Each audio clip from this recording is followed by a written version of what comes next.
ఈ వీడియోలో తిరుప్పావై 14వ పాసురం భావంతో ఉంటుంది. వీడియోని స్కిప్ చేయకుండా చివరి వరకు చూడండి.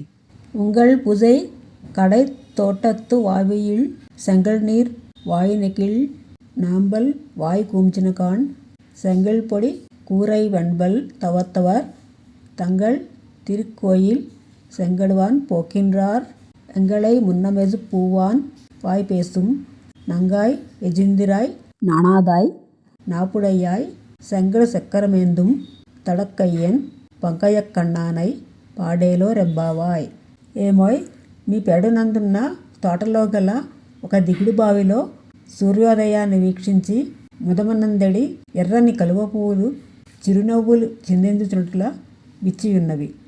కలువల రేడు విరహమునకు ఓర్వలేక నల్ల కలువలు ముడుచుకొని పోయినవి.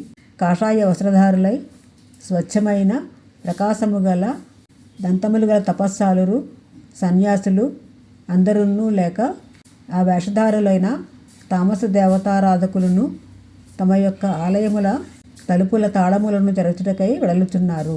ఆరాధన సమర్పించుటకు ఏగుచున్నారు. పరిపూర్ణమైన దాని వలె మేము లేవక ముందుగానే వచ్చి మమ్ము లేపెదవని మాట ఇచ్చి ఉంటివి కదా. చాలులే, ఇక నేను లేవవమ్మా, లేచిరావమ్మా. కొంచెమైనను సిగ్గు లేకుండే నీకు మాటలు చెప్పుటయందు చక్కని నేర్పడతనమును మాత్రము కలిగి ఉంటివి. అట్టి నేర్పును పని యందు కూడా చూపవలదా ఏమి? శంఖము చక్రము వంటి ఆయుధములను ధరించిన విశాలమగు శ్రీహస్తము కలిగి పంకజ నేత్రములు కలిగిన పుండరీకాక్షుని గూర్చి కీర్తించుకుంటూ వెడలుటకు వెంటనే మాతో కూడుమా అని 9వ గోపికను నిద్రలేపినారు. ఇలాంటి మరిన్ని వీడియోల కోసం నా ఛానల్ని సబ్స్క్రైబ్ చేసుకోండి.